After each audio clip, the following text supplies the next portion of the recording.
आपके फ़ोन में इस वक्त कितने ऐप्स हैं? नेटफ्लिक्स है, प्राइम है, हॉटस्टार है, इंस्टाग्राम है, यूट्यूब शॉर्ट्स हैं, रील्स हैं, मीम्स हैं। पूरी दुनिया की एंटरटेनमेंट उस एक छोटे से रेक्टेंगल में बंद है। और फिर भी कभी-कभी आप वो फ़ोन साइड पे रख देते हैं, छत को घूरते हैं और सोचते हैं, कुछ करना चाहिए। कुछ भी, बस कुछ। इसका एक नाम है, बोर्डम। और आपको लगता है कि ये आपकी प्रॉब्लम है, मॉडर्न लाइफ की प्रॉब्लम है, इस डिस्ट्रैक्टेड जनरेशन की प्रॉब्लम है। लेकिन मैं आपको एक सच बताता हूं, बोर्डम ने ही ये पूरी दुनिया बनाई है।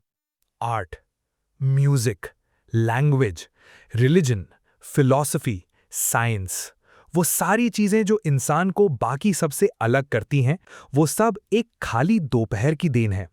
और इस बात का प्रूफ एक ऐसी जगह से आता है जो आपने शायद एक्सपेक्ट भी नहीं किया होगा। मध्य प्रदेश से, भोपाल से 45 किलोमीटर दूर भीमबेटका की पहाड़ियों से। लेकिन वहां तक पहुंचने से पहले एक पुराना अजम्पशन तोड़ना पड़ेगा, एक बहुत बड़ी गलती। हम सब यही सोचते हैं ना कि स्टोन एज के इंसानों के पास फ्री टाइम ही नहीं था। हर वक्त कोई खतरा, कोई शिकार, सिर्फ सर्वाइवल की टेंशन, एक सेकंड की भी फुर्सत नहीं। ये बिल्कुल गलत है। 1966 में एंथ्रोपोलॉजिस्ट मार्शल सालिन्स ने एक पेपर पब्लिश किया जिसने पूरी फील्ड को हिला कर रख दिया। उन्होंने कालाहारी डेजर्ट के हंटर गैदरर कम्युनिटीज को स्टडी किया जो आज भी ओरिजिनल ह्यूमन लाइफस्टाइल के सबसे करीब जीते हैं।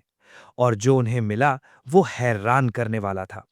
ये लोग हफ्ते में सिर्फ 15 से 20 घंटे काम करते थे, पर वीक। एक मॉडर्न ऑफिस वर्कर से काफी कम। बाकी का टाइम वो उनका अपना था, आराम करना, बातें करना, कुछ नहीं करना।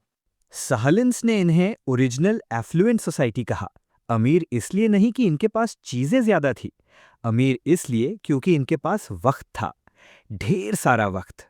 तो सवाल ये नहीं है कि क्या उन्हें बोर्डम होती थी, सवाल ये है कि जब होती थी तब वो करते क्या थे। मध्य प्रदेश में एक जगह है जिसे आप शायद स्कूल की किताबों में पढ़कर भूल गए होंगे, भीमबेटका। विंध्या की पहाड़ियों में छुपी 750 से ज्यादा रॉक शेल्टर्स की एक दुनिया। 1957 में आर्कियोलॉजिस्ट वीएस वाकनकर ट्रेन की खिड़की से इन पहाड़ियों को देख रहे थे और कुछ था जिसने उन्हें रोक लिया। वो उतर गए, अंदर गए, और जो उन्होंने देखा वो 30,000 साल पहले किसी ने पेंट किया था। हाथी, हिरन, जंगली भैंसा, नाचते हुए इंसान, हाथ के निशान, लाल, सफेद और हरे रंग में, सिर्फ पत्थर, नीम की टहनी और एक खाली दोपहर के सहारे। सोचो, उस वक्त कोई काम नहीं था, शिकार हो चुका था, बाहर अंधेरा था, और किसी ने सोचा इन पहाड़ियों की दीवार पे कुछ बनाता हूं। न टूल्स थे, न ट्रेनिंग थी, ना ही इस काम का कोई यूज था। ये पेंटिंग किसी टाइगर से नहीं बचाती थी, ये खाना नहीं थी, ये पैसे नहीं थे, ये सिर्फ करना था। क्योंकि कुछ और करने को था ही नहीं। जरूरत ने आर्ट नहीं बनाया, बोर्डम ने बनाया। और भीमबेटका की कहानी यहाँ खत्म नहीं होती। यहाँ पेंटिंग्स लेयर्स में मिलती है, एक के ऊपर एक, अलग अलग सेंचुरीज की। मतलब एक बार नहीं, बार बार, हजारों सालों तक कोई ना कोई वहां जाता रहा, कुछ बनाता रहा, कुछ छोड़ता रहा, जैसे दुनिया की सबसे पुरानी इंस्टाग्राम वॉल हो। भोपाल से एक सीधी लाइन खींचो, यूरोप की तरफ, जर्मनी। 42,000 साल पहले किसी ने एक हड्डी उठाई, गिद्ध की हड्डी। उसने इसमें 5 छेद किए और फिर इसमें फूंक मारी। दुनिया का सबसे पुराना म्यूजिकल इंस्ट्रूमेंट, एक फ्लूट, एक जंगली पक्षी की हड्डी से बना हुआ। नहीं, कोई इमरजेंसी नहीं थी, गेट पे कोई शेर नहीं खड़ा था। उसके पास एक खाली दोपहर थी और उसके अंदर ये क्यूरियोसिटी थी कि अगर इस हड्डी में छेद किया तो क्या आवाज निकलेगी। न्यूरो साइंटिस्ट डैनियल लेविटन, जो म्यूजिक और ब्रेन के रिश्ते पर रिसर्च करते हैं, उनका कहना है कि म्यूजिक का सेंस लैंग्वेज से भी पुराना है। रिदम को समझना, पैटर्न को पकड़ना, ये कैपेबिलिटी हमने तब डेवलप कर ली थी जब हम ठीक से बोलना भी नहीं जानते थे। क्योंकि रिदम का मतलब था प्रेडिक्टेबिलिटी और प्रेडिक्टेबिलिटी का मतलब था सर्वाइवल। लेकिन सर्वाइवल के लिए हमने सिर्फ रिदम समझी। जब हम बोर हुए तो हमने उस रिदम को बजाया, उसमें धुन डाली, उसमें आवाज भरी, और जब आवाज बन गई तो फिर गीत बना। और उन गीतों से वो सब कुछ बना जिसे आज हम कल्चर कहते हैं। एक हड्डी, एक दोपहर और एक इंसान जिसके पास करने को कुछ नहीं था। अब यहां पर एक बात सोचिए जो शायद आपने पहले कभी इस तरह नहीं सोची होगी। बोर होने के लिए आपको एक ऐसी चीज चाहिए जो ज्यादातर जानवरों के पास नहीं होती, वक्त का एहसास।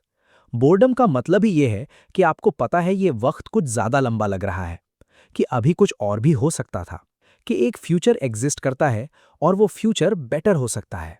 एक कुत्ता अपने मालिक के इंतजार में बैठा है। वो बोर नहीं है, वो सिर्फ वेट कर रहा है। उसके दिमाग में ये आइडिया ही नहीं आता कि कुछ और भी हो सकता है। लेकिन एक इंसान जो 1 लाख साल पहले आग के सामने बैठा था, जो खाना खा चुका था, सेफ था और जिसके पास कोई काम नहीं था, वो सोचने लगा, कल अगर शिकार नहीं मिला तो?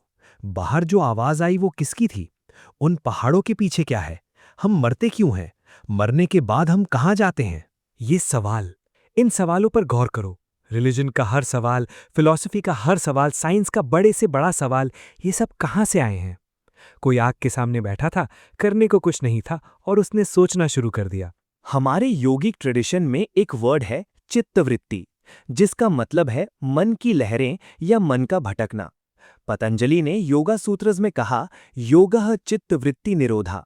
योग का मतलब है इस घूमते हुए मन की लहरों को रोक लेना, क्योंकि यही लहरें हैं जो सोचती हैं, भागती हैं और इमेजिनेशन पैदा करती हैं। वो चित्तावृत्ति, वो भटकता मन, वही बोर्डम है। और वो जो सोचता है, वही क्रिएटिविटी है, वही फिलॉसफी है, वही रिलीजन है। हमारे पूर्वज बोर थे और उनका बोर दिमाग भागने लगा, और वो जहां भी गया ऐसी चीजें छोड़ गया जिन्हें आज हम दुनिया का सबसे बड़ा खजाना कहते हैं। 2001 में न्यूरोसाइंटिस्ट मार्कस राइकल अपने लैब में बैठे थे। वो ब्रेन स्कैनिंग कर रहे थे। उन्हें ये जानने की क्यूरियोसिटी थी कि जब इंसान कुछ नहीं कर रहा होता तब ब्रेन क्या करता है। जो उन्होंने देखा वो उन्होंने एक्सपेक्ट नहीं किया था। ब्रेन ऑफ नहीं हुआ, बल्कि ब्रेन और ज्यादा एक्टिव हो गया। एक पूरा नेटवर्क लाइट अप हुआ। उन्होंने इसे नाम दिया डिफॉल्ट मोड नेटवर्क। ये नेटवर्क तब ऑन होता है जब आप कुछ नहीं कर रहे होते, जब आप बिना किसी मंजिल के घूमते हैं, जब आप खोए हुए से बैठते हैं, जब आप बोर हो रहे होते हैं। और यही वो नेटवर्क है जो क्रिएटिविटी के लिए जिम्मेदार है, सेल्फ रिफ्लेक्शन के लिए, एम्पैथी के लिए, फ्यूचर इमेजिन करने के लिए।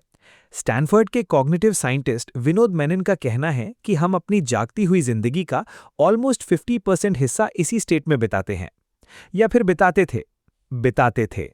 क्योंकि साइंटिस्ट्स ने एक और चीज डिस्कवर की, स्मार्टफोन्स इस नेटवर्क को लगातार इंटरप्ट करते हैं। हर नोटिफिकेशन, हर स्क्रॉल, हर ऑटो प्ले, एक के बाद एक। ब्रेन को वो शांति मिलती ही नहीं जिसमें ये डिफॉल्ट मोड ऑन हो सके। आपका ब्रेन अपनी सबसे बेहतरीन कविता लिख रहा था और हम बार बार लाइट जलाकर उसे डिस्टर्ब करते रहे। और अब एक ऐसी चीज जो शायद आपको सबसे ज्यादा हैरान करेगी, दुनिया की सबसे पुरानी सोशल टेक्नोलॉजी गॉसिप है। जी हाँ, गॉसिप। ऑक्सफोर्ड के प्रोफेसर रॉबिन डनबार ने डेकेड्स तक ये स्टडी किया कि इंसान कब, क्या और क्यों बात करते हैं। और उनकी फाइंडिंग थी कि हमारी नॉर्मल कॉन्वर्सेशन का ऑलमोस्ट 65% हिस्सा गॉसिप होता है। फलाने ने क्या किया, वो क्या बोल रहा था, उनके बीच क्या चल रहा है, ये पुरानी बातें, ये किस्से। लोग इसको वेस्ट ऑफ टाइम समझते हैं, पर ये था नहीं। डनबार का आर्ग्यूमेंट है कि लैंग्वेज इवॉल्व ही गॉसिप के लिए हुई, किसी प्रैक्टिकल कोऑर्डिनेशन के लिए नहीं, शिकार प्लान करने के लिए नहीं, बल्कि एक दूसरे से बॉन्ड करने के लिए, ट्रस्ट बनाने के लिए, फिजिकली साथ हुए बिना रिलेशनशिप्स मेंटेन करने के लिए। प्राइमेट्स एक दूसरे को ग्रूम करते हैं, फिजिकल टच से बॉन्ड बनाते हैं, लेकिन ग्रूमिंग एक बार में एक ही दोस्त के साथ हो सकती है। जब लैंग्वेज आई तो एक साथ पूरे ग्रुप को कनेक्ट करना पॉसिबल हो गया। आप एक कहानी सुना सकते हो और एक साथ 10 लोग आपसे बॉन्ड हो जाते हैं। गॉसिप ने सोसाइटी बनाई, और गॉसिप तब बनी जब लोग आग के पास बैठते थे, जब दिन भर का काम खत्म हो चुका था और बस बातें करनी थी। बोर्डम के वो खाली घंटे, वो खाली दोपहरें, वो फुर्सत के लम्हे, उनसे ही निकला है वो सब कुछ जिसे आज हम सिविलाइजेशन कहते हैं। तो वहां कहीं 30,000 साल पहले भिम्बेटका की किसी पहाड़ी में किसी ने एक पत्थर उठाया। कोई उन्हें देख नहीं रहा था, कोई तारीफ नहीं मिलनी थी, इसका कोई काम भी नहीं था। बस एक खाली शाम थी और एक इंसान था जिसके पास करने को कुछ नहीं था। उसने वो पत्थर घिसकर दीवार पर कुछ उकेर दिया।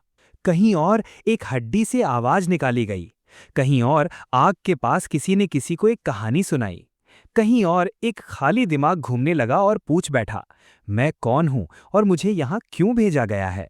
और इन्हीं सवालों ने सब कुछ बनाया। अब आप कहेंगे कि वो जमाना अलग था, उनके पास और कोई ऑप्शन नहीं था। बोर होने के अलावा वो कर भी क्या सकते थे? सही बात है, उनके पास ऑप्शन नहीं था, पर आपके पास है। और इसलिए जब भी आप वो फोन साइड में रख देते हैं, छत को घूरते हैं, कुछ नहीं करते और थोड़ा बोर फील करते हैं, तब एक्चुअली आपके ब्रेन का वो हिस्सा ऑन हो रहा होता है जो इन सारी चीजों के लिए जिम्मेदार था। डिफ़ॉल्ट मोड नेटवर्क, वही नेटवर्क जो आर्ट बनाता है, इमेजिनेशन देता है, एम्पैथी पैदा करता है। वो 30,000 साल पुराना इंसान जो भीमबेटका की दीवार पर कुछ बना रहा था, हड्डी पर फूंक मारता हुआ वो म्यूजिशियन, आग के पास बैठकर सवाल पूछने वाला वो फिलॉसफर, और आप, same brain, same boredom, same starting point. फर्क सिर्फ इतना है कि अब आपको पता है कि यहां से कहां तक पहुंचा जा सकता है।